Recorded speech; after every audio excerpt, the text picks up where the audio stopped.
It is time, once again, to lock your doors, shut your windows, strap yourself into your favorite comfy chair, and tune out and tune into The Naked Zombie.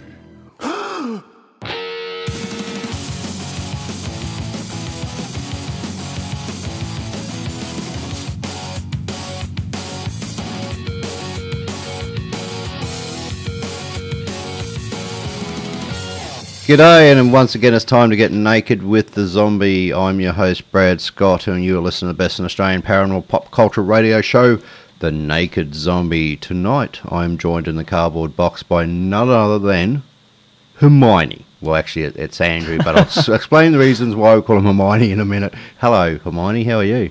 I'm good, how are you? Mate, the main reason I'm calling you Hermione tonight, to make it easier. You know why?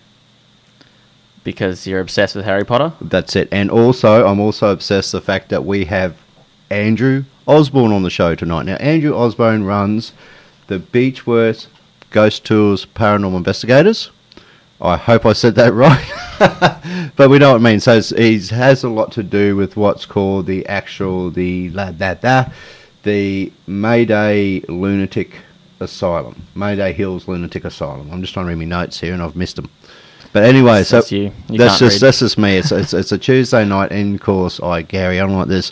Anyway, so please welcome to the show, Andrew Osborne. G'day, Andrew. How are you? Hello, Brad. Hello, Andrew. Hermione. See, we're doing it that way just to make it easiest for us tonight. Now, I will have warned you all tonight. We had a few issues with Skype as usual, so I've actually got poor Andrew on the main line at the moment, and it's quite clear, but we should be able to hear it fine. So, Andrew, first question first, old mate, is what can you tell us about what you guys do regarding the ghost tours? Okay, well, my wife and I are paranormal investigators for Beechworth Ghost Tours. Now, Beechworth Ghost Tours conduct various tours around Beechworth. The most notable one is the Mayday Hills Lunatic Asylum. Yep. They also have a town tour and a mine tour. Costs vary from $25 through to about $40. Mm-hmm. And there's also family tickets available for $90. The tours of the asylum themselves, there's a couple of tours you can do. You can do a ghost tour, which is a history tour, and you can do an investigation tour, which is where we have all people from all walks of life along, experienced investigators and newbies to investigations, and we take them through the asylum. We teach them how to use all the equipment and how to conduct an investigation. Beechworth Ghost Tours is also in partnership with Aradale Ghost Tours, yep, and Geelong Ghost Tours, and also Erie Ghost Tours. So you can also book your tours of Aradale through Beechworth. You can book your tours of Geelong through Beechworth, and Erie Tours do tours of Ballarat. So we have a wide web out there.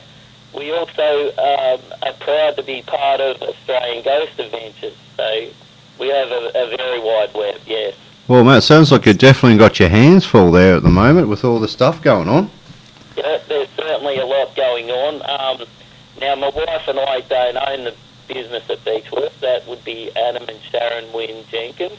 Yep. Who are awesome people. Yeah, they certainly keep us busy and in the loop and that sort of thing. They approximately we would run about 4 or 5 investigation tours a week through the asylum. So we have a fair bit of evidence and experience in that through our time there so far. Gee, where do you find time to actually sleep, mate? You know, seriously, that is a lot to take on at any one time. It sure is. Well, thankfully, my wife would do as many, if not more, tours than what I do. Yep. I also work a full-time job, so... As we all do. We just love it. We do it for the love of it. Oh, look, of course, and we appreciate that. Now, one of the big things we're going to talk about tonight is the lunatic asylum that you have a lot to do with. Yep. Now, from one of our previous conversations and that, you've had a lot of real interesting experience regarding this. We sure have, yes. In various buildings and stuff there, we've captured all kinds of different evidence.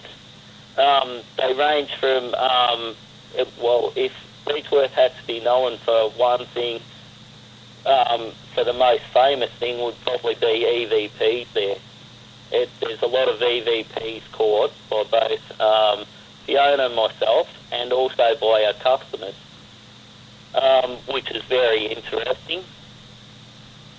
Well, that's amazing. So, what sort of, when you go and do the EP sessions at the Lunatic Asylum, now, can you give us a bit of a rundown first on what the Mayday Lunatic Asylum is? Can you give our listeners a bit of a rundown on it? Yep. The Mayday Hills Lunatic Asylum, it was opened on the 24th of October 1867. Now, at the time, it was one of the 3 large asylums in Victoria. At its height there was 1,200 patients and 500 staff members. And through the history of the asylum, there was 9,000 odd recorded deaths in the place. How many? 9,000? 9,000. Yep, 9,000 recorded deaths in the place. A building I'm going to talk about later, Grevillea, has 2,000 recorded deaths alone. You could be committed to that place for just 2 signatures from 2 medical officers. To leave the place, it actually took 8 signatures. So a lot of people were committed because they were ill and that type of thing and required the treatment. Yeah. But there's stories of people being committed there for things like postnatal depression. And an 8-year-old boy was committed there for horse theft. He died there at age 85. So there's a lot of varied stories around the place. Now, the Mayday Hills Asylum was closed down in 1995 when most of the institutions in Victoria were closed down as well, including Arradale, our sister asylum. So this, just getting back to that boy, he was 8 years of age. Yep. And he died at 85 in the same asylum. That's correct, yep.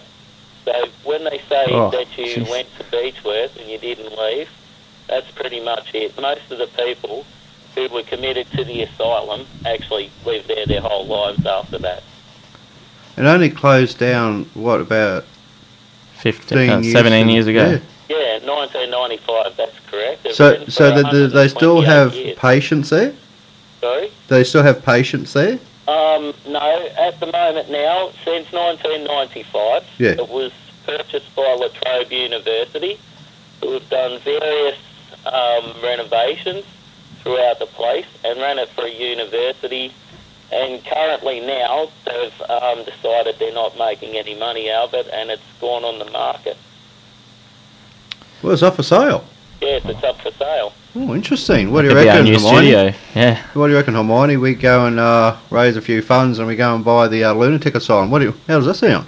Sounds like a great place to live. And I've got a place for you. Oh, lovely. Permanently. How old are you now? You'll last that long? No, Yeah. that's pretty amazing there, Andrew. Now, with the Lunatic Asylum and stuff like that, and over 9,000 people pass away in this particular complex. And you said you get a lot of EVPs and stuff like that. What would be one of the more, you get some cool EVPs, like you get no and yes and I died here and all the rest of it. But what would be the most traumatic EVP you guys have captured so far? Okay, probably there's the two best EVPs I'd talk about was one that we captured in the asylum first, and the second one would be in a cellar in Corowa, which is also one of our other tours. But the first EVP, basically my wife and I were the last people on the grounds besides security, which has a gatehouse probably about 2 kilometres away. And we went into the male infirmary one night called Grevillea, and we actually set up a voice recorder on the autopsy table. We asked a couple of questions and we locked the building completely up. We walked out of there for approximately 45 minutes. Now we come back and grab the voice recorder. After around 45 minutes, you hear us unlocking the door, grabbing the recorder and everything. And we get it home the next day. I'm sitting there bored for about 22 minutes of listening to nothing on the PC. Then I hear this old guy's voice. It sounded a little bit distant, like from another room in the same building. And this guy says, "What do you want?" Like that, and it's whispered, of course, as you know with EVP, but very clear. Yeah. Now, the next thing is there's no footsteps or anything like that. No sound of the doors opening or closing in the building. The voice is a hell of a lot closer all of a sudden, and the guy says, "What do you want, eh?" And then you hear the actual recorder going like it's rustling. Well, it's actually been moved on the slab itself. The remainder of the rest of the 45 minutes. That would be one of the clearest ones we've caught there so far in the asylum. And when you consider around 2,000 people died in that building, it gives you a bit of a picture of what still might be happening in the place. Well, it just makes you think, doesn't it? Because you would assume if you hear that from actually the mortuary side of things, it could have been from one of the morticians or one of the surgeons actually speaking to somebody as they're operating on or checking or removing organs or something like that. Was there any other concept to that the mortuary side of it? Have you ever actually? I know this is, and I have spoken to people in the past where they've actually taken the time to actually. I know it sounds a bit odd. Lay down on the tables and stuff like that to see if you get any reactions. Have you guys tried anything like that, or you know of someone who may have? Now, on our regular ghost tours, they put a person on the table every tour, pretty much. I thought so. Yeah, that would be cool. They get a little bit of freaky stuff occasionally, just people saying they've had different experiences on the table. Yeah. We for certain have tried that.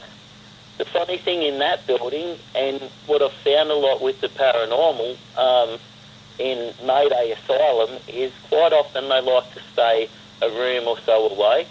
It's like you have to have a smaller group and try to coax them in sometimes when you're in the building.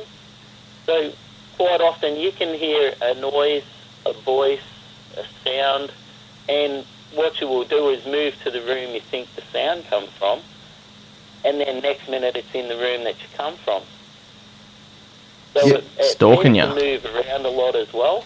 Well, that's the weird thing about that sort of, especially with EVPs or VPs. If someone, what's a VP, Hermione?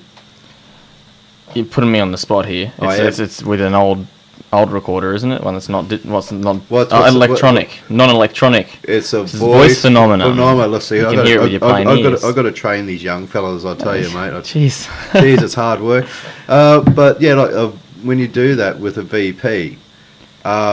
So you're actually hearing the stuff as you're going through. Now, when you double check your EVPs, do you do it in real time, or do you actually do certain time periods and then go back and check?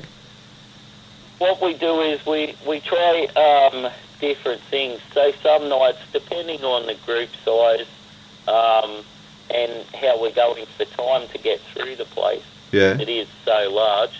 2 hours really doesn't do it justice. Basically what we do is if we've got time, we play at least a couple of EVPs back to our customers. Yep. And for the most part, with EVPs, they can be hit and miss. So you could play 100 and not get nothing. You could play one and have the best EVP you've ever heard in your life. That's right. It's good to hit and miss, isn't it? We have had, I think there's only been one occasion where we've managed to play back one real time to the customer where they've heard it as well. Yep. There's been a couple others where we think we've heard it and we've got them home and they've been more like a Class C EVP where it wasn't very clear. Monty, you got any questions regarding the EVP side of it? Questions is not what I'm good at, eh? I'm a great listener. That's all right, mate. I have you here just for the eye candy value. Yeah, that's it. Now, Andrew, with actually when you go through this amazing place, by the sounds of it, that many people died in this location. Now, Can you tell me, were there any sort of like deaths that happened mysteriously, or was there any unreported incidents? Are the people still buried on the premises, like in the grounds, or any of that sort of information? What can you tell us about that? Okay, there are quite a few stories that we've heard and also read about that haven't really quite gelled. Yep. But we do know there was a story in that particular building, so we heard, of a staff member on graveyard shift, and they were bathing an elderly patient. The patient is left laying in the bath, and the staff member falls asleep. The staff member later on wakes up and finds this guy dead in the bath. He's drowned.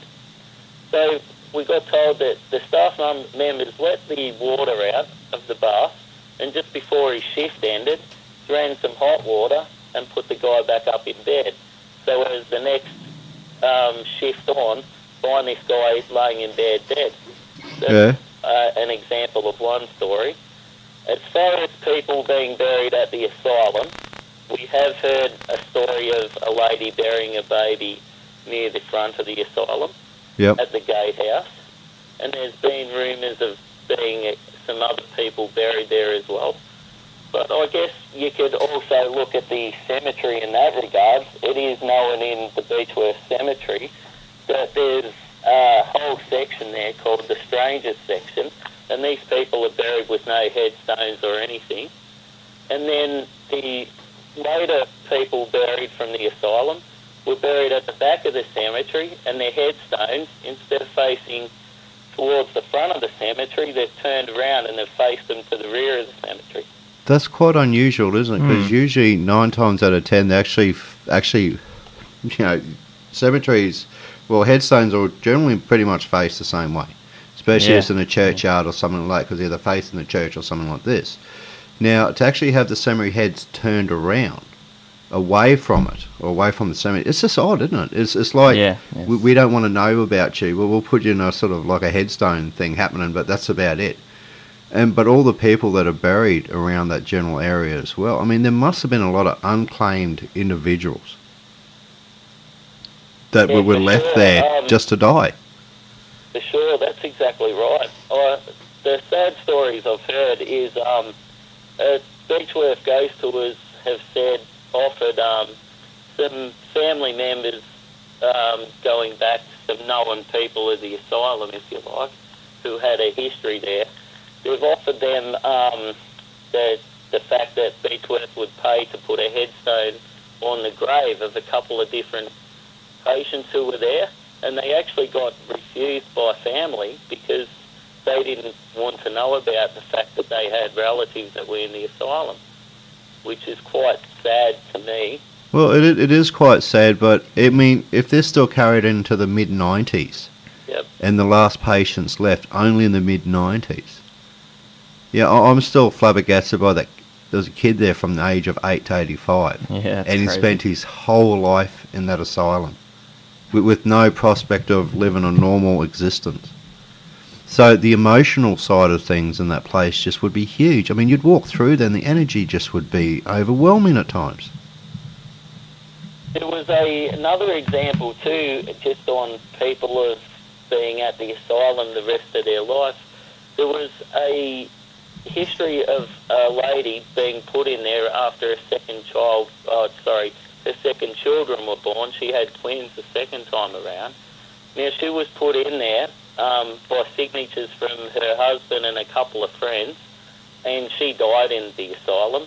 Now, it's known that when her children got older, they tried to trace her and find her, and they actually did, but she was so institutionalised, she no longer accepted them as family and basically was no longer right to leave anymore. Now, all they believed was wrong with that lady at the time was that it was something like postnatal depression, which is really sad when you think about it. So I guess when we talk about energy and build up of energy, emotions, all that type of stuff, that's very, very interesting. You know, like it's like the building absorbed and captured all this. Yeah. And when you consider the place being built in 1867, it's also on a great big granite hill. And there's plenty of quartz and stuff around in the bricks and whatnot that the hospital is made of. I remember reading a few months ago the fact that a lot of people believe residual energy can be captured in the quartz of rocks. Yep. And it retains a memory, such as quartz is used in a radio for measuring time. It will remember things.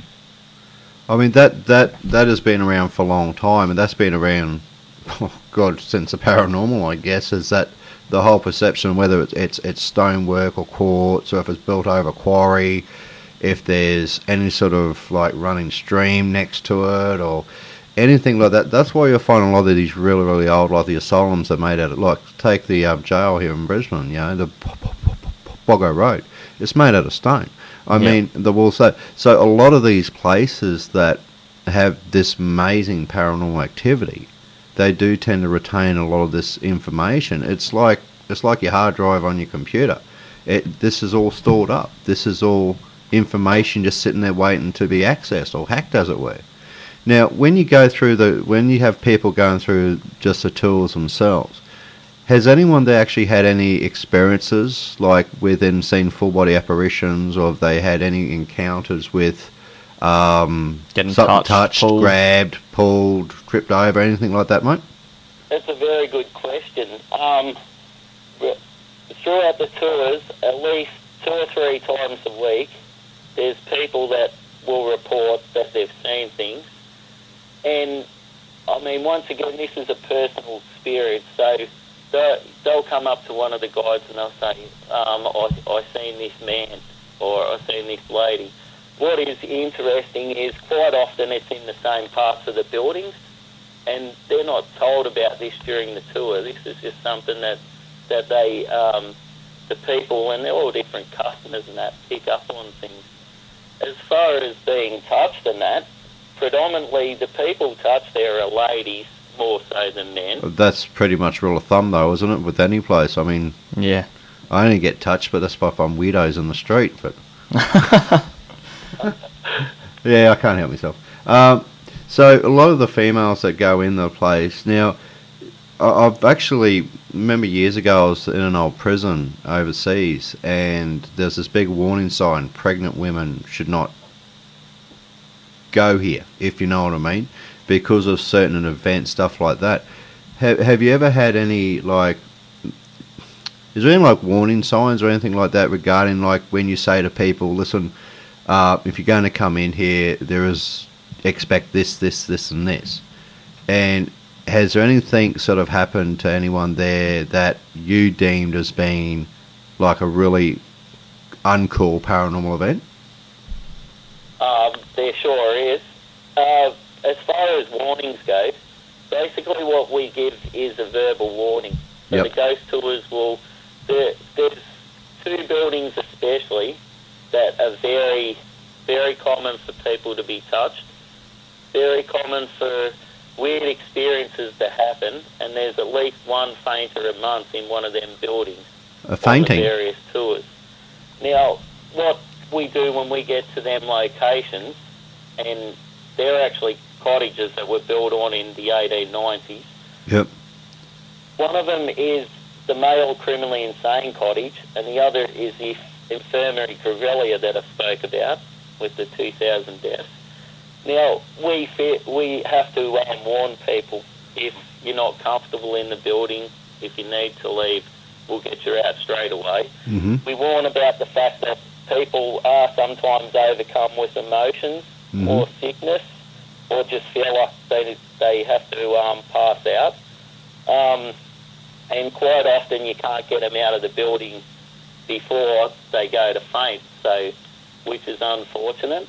Probably the 2 experiences that would stick in my mind is we had a paranormal group come along one night, and they brought along a lady who was sensitive, psychic, if you like. Mm-hmm. Now, in Grevilla, it was known for having ECG treatment, and it would not be uncommon for the doctors to ask the nurses put all the patients' bedding on the floor, and then the next morning they would come in, and if there was 50 people in that building, 50 patients, they would shock from 1 through to 50.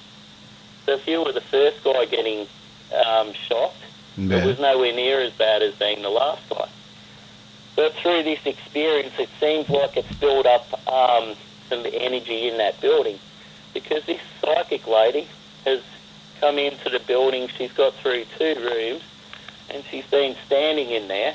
She's full on had to be catched by 2 other guys, and she started convulsing on the ground. Now, it took us a couple of minutes to get this lady around, and we're saying to her, are you okay? And she goes, I feel like I've been shocked all over, and the hairs on all the body were just standing up. She was quite physically unwell. We had to stand her up, and 2 guys had to carry her out to the veranda.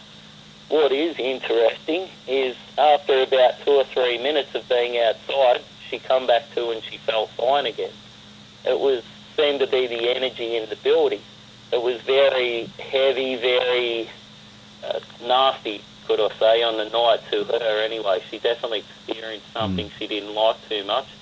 She actually said on the night, I don't think I'll ever go back in that building again. So that's pretty good advertising. I mean, that's, look, at the end of the day, this is what these ghost tours are about. You're going in to find this information. You're going there to experience these different events. That's what they're about. Yeah, and people have got to realise, especially if they're going on these tours, if you're going to these places, expect something to happen of some sort or another. Isn't that right, Andrew? That's exactly right. The only thing I would say about expectation is on any night at Beechworth, it can be different, as in any location. Yep. So we find there's very active times, and winter time seems to be very active there. Yep. But you can have 3 nights of the place going right off its head, and then the 4th night will be quiet, and you'll wonder why is it so quiet. Some people have the perception that the full moon, that's the night to go on. Our experience, it's a couple of days before a full moon or a couple of days afterwards. So I've been asked a couple of times by people who've said, am I going to see a ghost tonight? I say, I can't guarantee you're going to see a ghost, because this is something that we don't know anything about. We could come here 100 times and never see a ghost, or you can walk in the building the first night and you'll be lucky enough to see something. Yeah, it's a hit and miss with anything to do with the paranormal, isn't it? You just don't know when these events are going to happen. Anyway, we're going for a quick commercial break right now. We are speaking to Andrew Osborne, and he is basically Beechworth Ghost Tours paranormal investigator, and he's explained us what the Mayday Hills Lunatic Asylum is about. So you're listening to the best Australian paranormal pop culture radio show, The Naked Zombie, and we'll be back shortly after these few quick messages. I'll get it. Dude, dig the zombie motif. Dude, you're going to the 2012 zombie walk. We're here in Brisbane, and in aid of the Brain Foundation of Australia. Dude, I'm there. By the way, can you stop chewing on me now? Sorry. That's right, Zombie and Zombettes, the 2012 Brisbane Zombie Walk in aid of the Brown Foundation of Australia. Come and join us on the 21st of October 2012 at Victoria Park for a fun-filled day of fun, excitement and scaring the locals. For more details, go to www.brisbanezombiewalk.com. Are you looking for some really good equipment in your next ghost hunt? Then look no further than the Ghost Shack, based right here in Australia. The Ghost Shack can offer you everything from the millimeter, EMF detectors, cameras, illuminator, brackets, spirit box and of course voice recorders. All you got to do is go to Facebook and type in Ghost Shack for all your paranormal needs. We are back with the Naked Zombie. Joining me in the cardboard boxes calls the lovely Hermione. Thank you. I see you noticed my new haircut. That's Yeah, man, what's going on with that? It looks like someone stuck a bowl over your head and went and hacked with a scissors. No, it was I got in a fight with a lawnmower. Yeah, that's old, dude. Seriously, if you want a proper haircut, I've got some shears in the back. I'll give you a Brad haircut. Oh, they'll fall out eventually thanks. like mine anyway. Anyway, we are speaking to Andrew Osborne and talking about the Beechworth Ghost Tours Paranormal Investigator. Now, he actually does a lot with ghost tours. He 5 nights a week?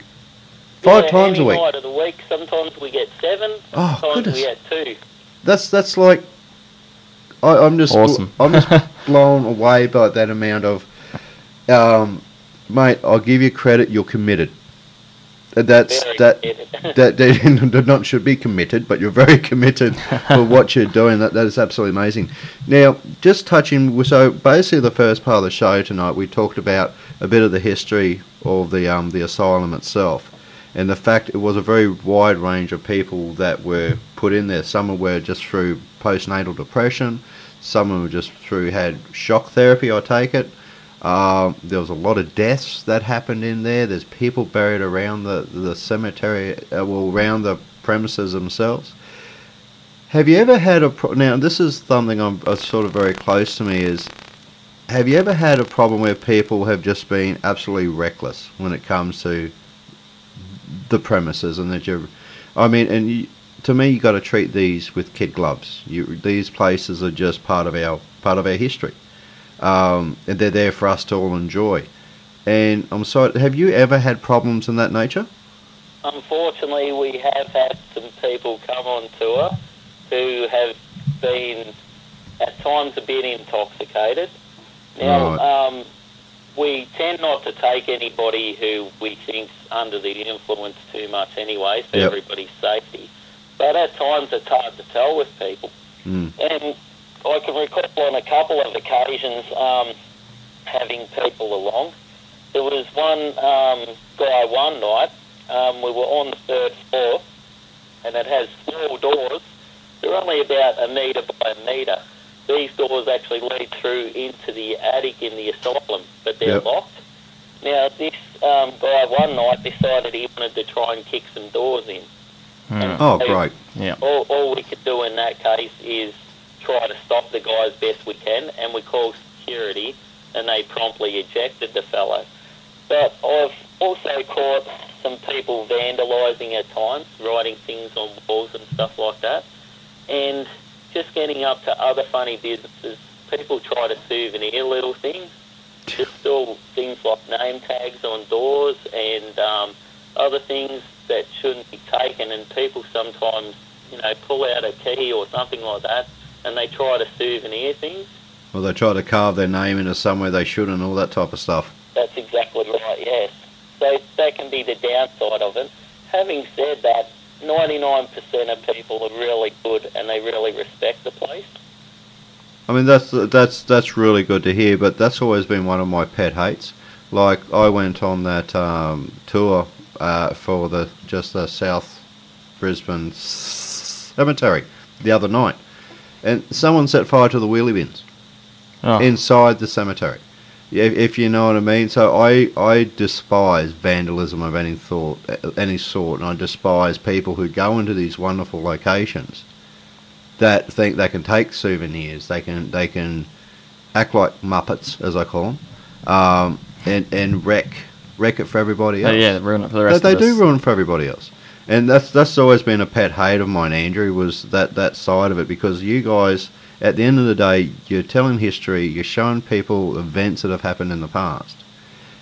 And you want that stuff to be around still. You want that certain name label to stay on that door, because that gives that door recognition for what it is, doesn't it? That's exactly right, yes. And what pains me, I guess, at the Mayday Asylum even, is the fact that there's some buildings there now, just because of the fact that they've been disused and that some of them are getting quite run down to the point where some of them, there's areas that aren't safe to walk in anymore. Yep. And that's just from natural wear and tear, natural, I suppose, for want of a better word, neglect, or the cost is too expensive to fix. Yep.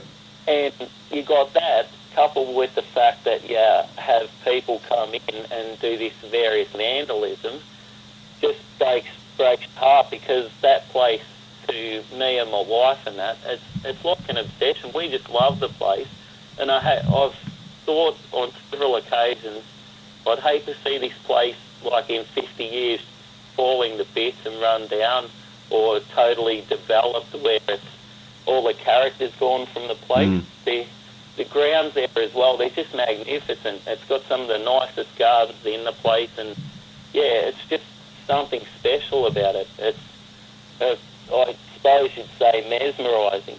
And it's, yeah, between it and the Mayday Lunatic Asylum, two of, I haven't visited a heap of places around Australia, but I'd have to say, up there with some of the world's best with locations to look at, and also for history and active-wise.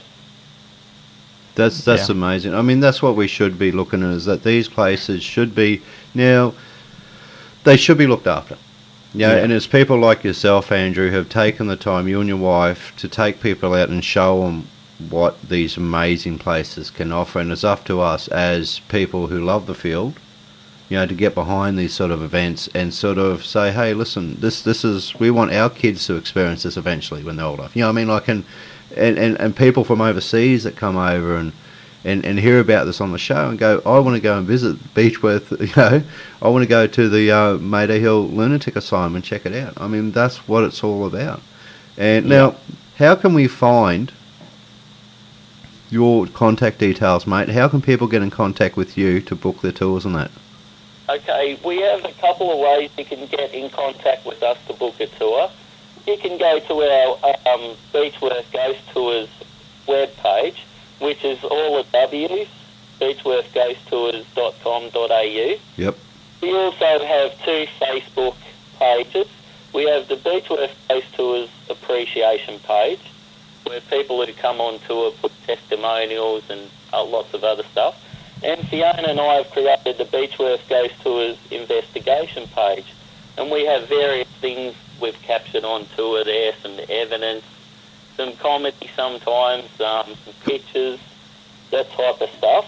Mm-hmm. And the other tours, we've also got all the W's, AridelGhostTours.com.au, and all the W's, GeelongGhostTours.com.au, along with Australian Ghost Adventures in the Geelong tours, and all the W's, ErieTours.com.au for your Ballarat tours. Well, that's. I'm glad you remembered all that, and I'm glad I recorded it. There's a lot there. But that's fantastic. So if people want to go and check it out, and I'm seriously, me and the Naked Zombie team, I think we're going to have to take a road trip, man, just to check this place out. Yeah. You reckon you could handle a couple of louts like us there, mate? We would love to have you guys down there. That would be an absolute honour. Oh, no, good. Honour be ours. I mean, this is what I mean, going out and checking these places. We will try and get there as soon as we can. Now, just on some of we're going to talk more about the history and the paranormal events for the second half tonight, about what's happened there. Now, we've talked about the EVP side of it, and you picked up a really cool, what do you want, eh? Yeah, basically. Yeah. Now, to have the A at the end of it, did they have an accent to it or anything like that, mate? Or was it Aussie, was it a Cockney Aussie accent, if you know what I mean? Now, the guy actually had a Pommy accent. Yeah. And he also dropped an F-bomb in there, but I wasn't going to say that on Oh, you can say it, man. Look, like I say, I'm not run by the FCC. I can say what I want. So he's gone, what do you beeping want, eh? Yeah. No, that's fine. And in that particular building, we've captured a lot of EVPs. Some of them are more Class C that you can't make out properly. There's been other EVPs in there of a woman. One night there was a group of 12, once again around the autopsy table, and the whole lot of us heard this lady say from another room, Nick, are you there? Now, we shot out to where we thought she was, and nobody else was in the whole entire building. What's interesting is when we listen back to it on the recording, it's actually on the recording as well. And we have no idea who this lady is or who the guy Nick was she was speaking about. and that's just one building. I guess another building I'd probably like to talk about, there's a building down the front of the hospital. It is known as the Pines. In this building, the Pines, there's a male bathroom in there. Yeah. Now, this building has been fairly renovated inside. It's quite a nice looking building. It's been set up now as a function building, if you like, but originally it housed patients. We do know there's been some returned soldiers housed in there, and they were in fact given priority when the asylum opened. So when the war ended and stuff like that, they would be given priority to get into the asylum. Now, in this building called the Pines, in the male bathroom, I had a customer in February who was filming. I had 8 women with me, that's just me, standing in the male bathroom, and I'm asking if there's anybody there who would like to speak to us. She walks down away from us a little way towards the last cubicle in the toilet, starts walking back, and you hear this male whisper, "Hello again." And then you hear me say another sentence, asking for something else to happen, and this guy goes, "Get out." So what I did was, lovely. When I got sent this, I analysed, I thought that's pretty cool. Anyway, about a month later, I took another group of people in there. We're all standing in that same bathroom again, and my good wife, Fiona, was carrying the video camera. She's headed down to the cubicle where this lady said she caught the EVP. She's turned around, started walking back, and in the video, when I first played it, you hear the word Margaret whispered. When I analysed it, the guy actually says, "Kill Margaret." What's even more interesting is it's the same guy's voice that this lady captured a couple months previous. So this, that's pretty full on. Yeah, it is. With the EVPs and stuff like that. Now, when you go into the picture side of it as well, because I've always been fascinated. It's not even a word. That's my made up word for the night. What was it? You don't even remember. I don't even remember. That's how good that word was. Now, so you would get a lot of pictures from people as well who've been there and taken photos and stuff like that of the asylums or whatever it is in that sense. They would have come up with some really interesting ones as well, wouldn't they? I mean, you'd have to go past, I guess, the old photos and the missed photos and all the rest of it. But I reckon in places like that, the shadow people side of things, and that type of, pictures of people standing in the hallways in the dark. Have you guys caught anything or had experiences with that side of it yet? Yeah, well, as far as pictures go, we get hundreds of pictures, and a lot of these people are like new to ghost tours or new to paranormal investigating. So you do get a lot of orbs, and you get a lot of things that are slow shutter speed, where you get trails of light and that kind of thing. And they need a bit of coaching, friendly coaching, not negative. Yep, I agree with that. That's one thing as well with Paranormal Unity. I believe, that's where it's up to everybody in the paranormal community, especially with these new guys, to really encourage people in a nice way. Say, hey, that orbs are a bit controversial, you should read up on them. They can be dust and reflections of bugs and things like that. But getting back to the shadow people, we have had some interesting photos sent. We've had a couple of mist, and mist can be controversial as well, but we've had some mist with screaming faces coming at you. Oh, okay. Oh, wow. Yeah, it's awesome. And we've had a couple where there appeared to be shadow figures or somebody who wasn't in the group standing in a part of the room, in a corner. Yeah, like I've seen those photos where it's 2 or 3 people photo of and there's someone standing behind them that wasn't there in the original photo and stuff like that. Yep, that's happened.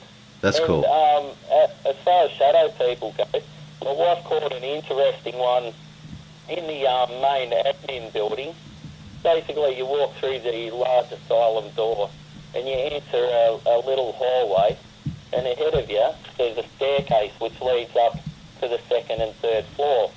And it's quite lovely now. Latrobe's renovated all of that.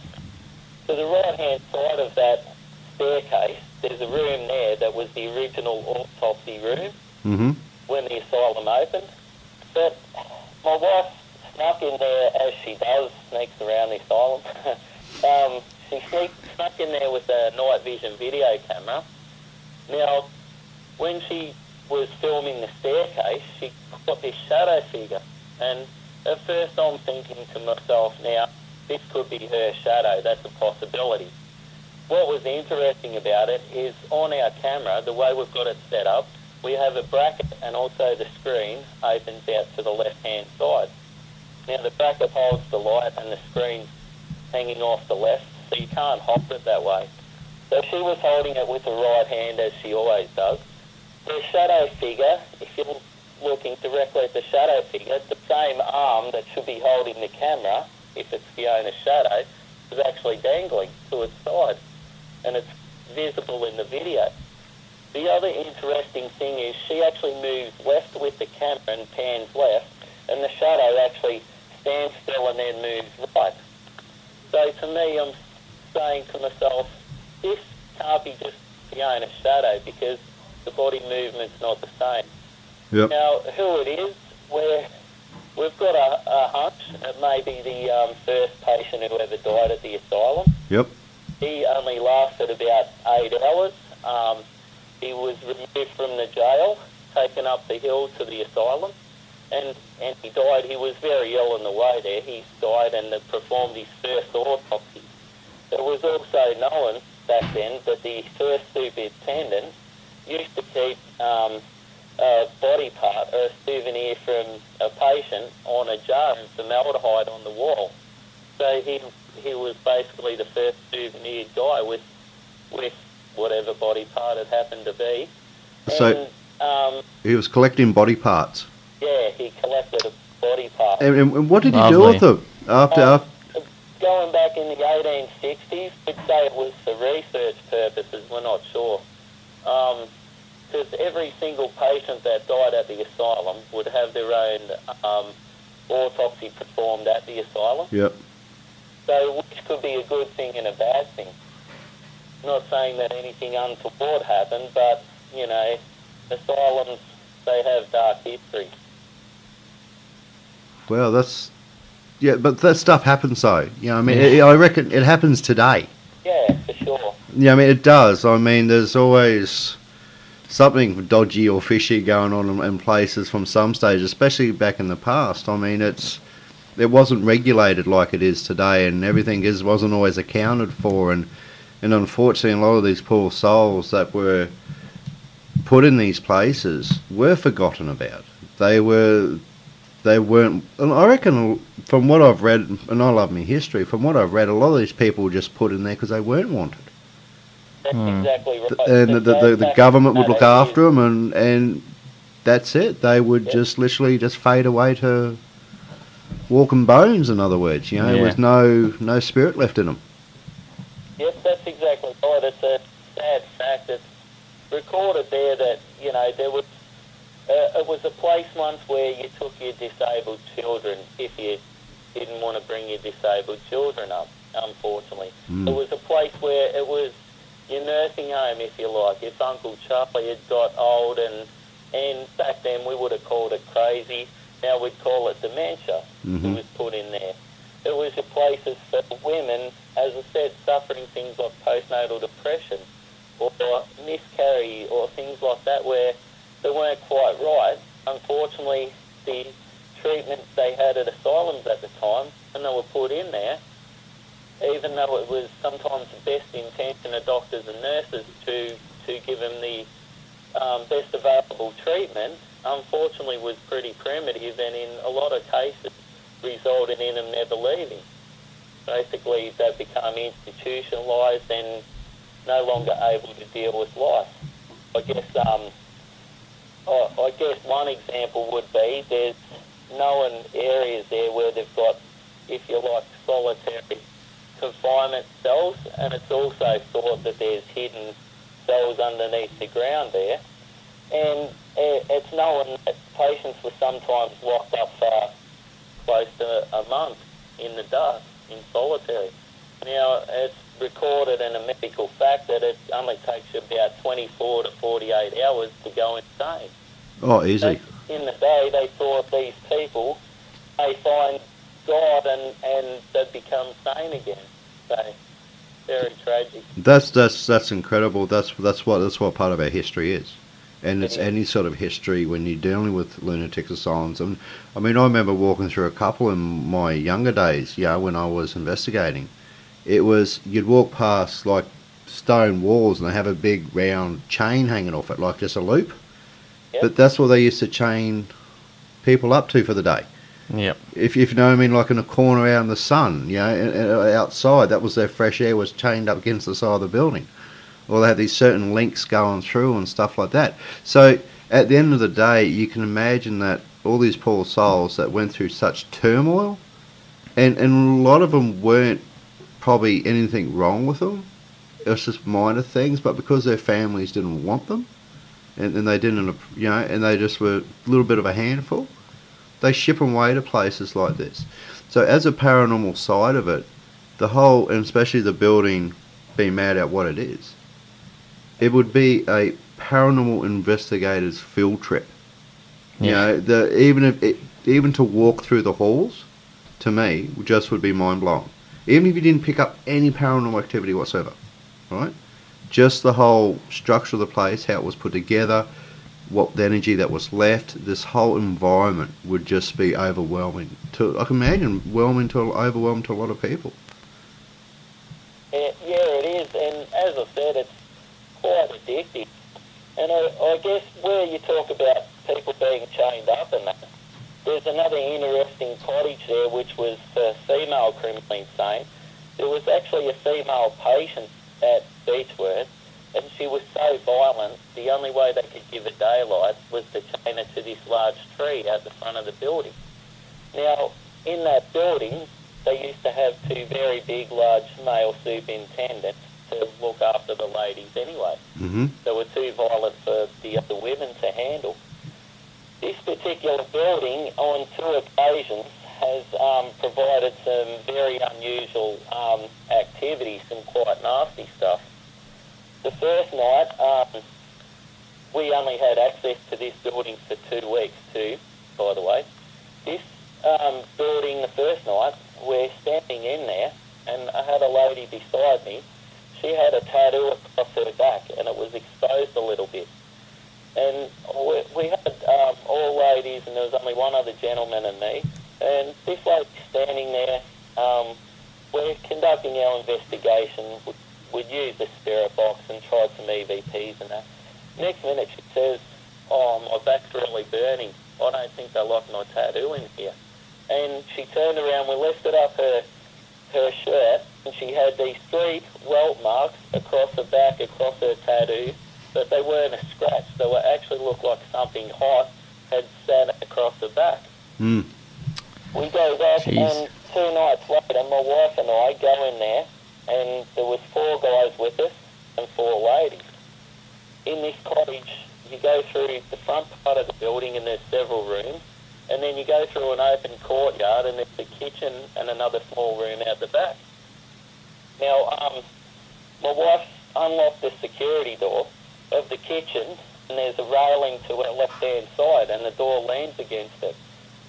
Either side of this entrance, about 10 metres away, there should be exit signs up on the grates above it where you could once exit. Now, we don't know where it come from, but we hear this crash, and this exit sign has hit my wife in the middle of the hip. It's bounced off the wall, and it's ended up about 8 metres over towards the grate. Now, all 4 ladies standing beside my wife couldn't believe it, and us 4 guys are standing there going, "Where did it come from?" And we looked around. The only logical place we could see where the sign had come from was there was a missing exit sign on the left-hand side about 10 metres away.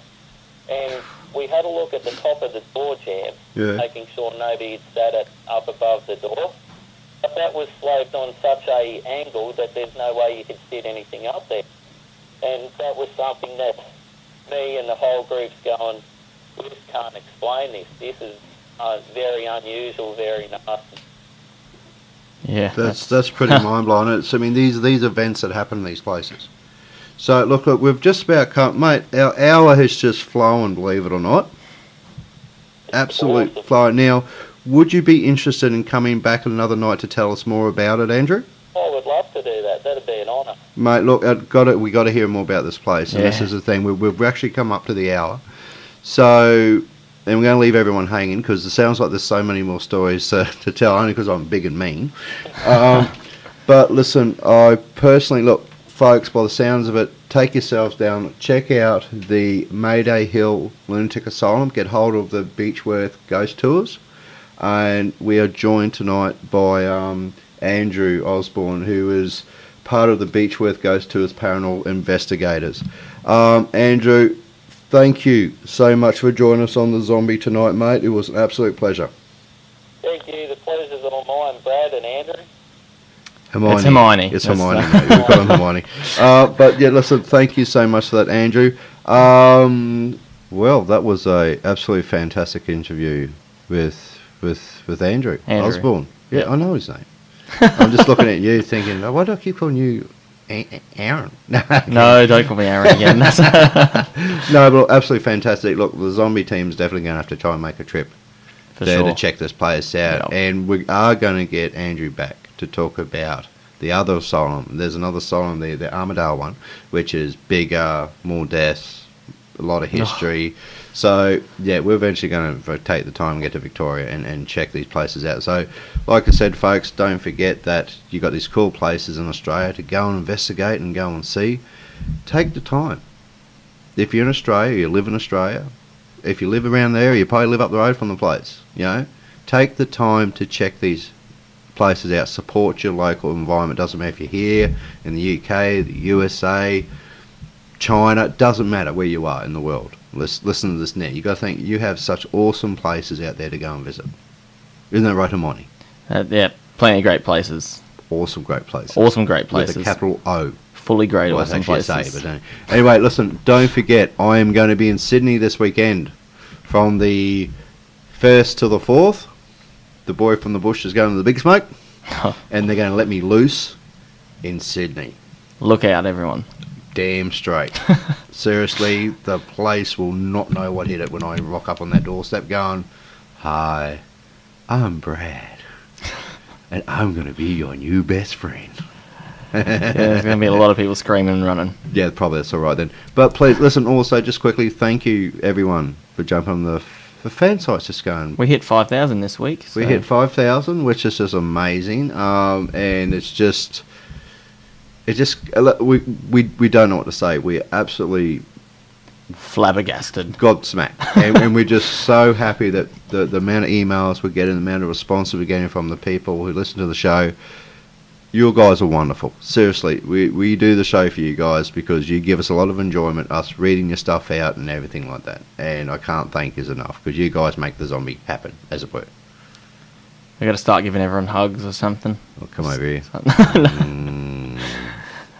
I'll just go over this way a bit. There's no escaping me, sunshine. Anyway, so don't forget, I'll be in Sydney this weekend. A lot of great things coming up. We've got some cool stuff happening in the quick near future that I'm not allowed to tell you about because I'm all sworn. Secrets. Well, actually, I've sworn the rest of them to secrecy, so don't bother trying to Facebook them and ask them because they're not allowed to say anything anyway. And we don't tell Wadsy these things. No, of course not. Wadsy doesn't listen to the show anyway. He's only been my co-host for God knows how long. Also, I think that's about it, actually. Do you remember anything? Oh, the shop. The shop will be up in the next couple of days to buy the shirts. Yeah, for the shirts to start with. We'll start with shirts and also we kept saying like weeks ago about the app for Apple iPhone. It's happening. Trust me. It's just been a very long process. Complications. Yeah, it's just going through all the paperwork and stuff for that. So the iPhone app for Apple will be up ASAP. Look, as soon as I get the official paperwork through from the government, then we'll be fine to go. Yep. That's it. And of course, if you want us to come out to your event or something like that, please let us know. Or you have an event you wish to... You guys have got coming up and you want a bit of free advertising out of, just give us a yell. We'll put up on the website. We're all about supporting our fellow family paranormalers out there, doesn't matter who you are or what you do, if you've got something cool coming up, you're trying to get something out there, let us know. Doesn't cost anything. Toilet expos. We want to hear about it. Not toilet expos. Remember the last time I took you out? You know the shenanigans you got up to? Destroyed places. You did. It was shocking, folks. You just don't want that to happen. So, yeah, if you've got anything coming up that's cool and interesting, please let us know and we'll put it up there. Yada, yada, yada, and all the rest of it. Well, I guess if that's the case, it's good night to our fantastic Naked Zombie Army. It's been great. It's been awesome. Closing, don't forget to change your underwear. Oh, my God. Oh, see what, oh. Hey, it's better than my previous sign-off lines, which was nothing. I've got nothing. Oh, I think you should stick to I've got nothing. Anyway, so you've been listening. Man, seriously, I can't say we're the best anymore because I just, nah. Anyway, you're listening to some show that was used to be called Naked Zombie Radio. We used to be pretty good, but now we're Toilet Humour Radio. Yeah, Toilet Humour Radio. All right, listen, guys, have a good night, have a safe night. And if you're out investigating, please take care of each other. And also, and this is very dear to me, please show a bit of compassion to your fellow investigators. Please show a bit of love to your fellow investigators. If someone's got something they want to voice, let them voice it. If you're going to criticise, make it... Be gentle. Not be gentle, but if you're going to criticise, be constructive in your criticism. Not bring them down. So you have a good night, safe night, everybody, and I'll speak to you all later. You've been listening to The Naked Zombie.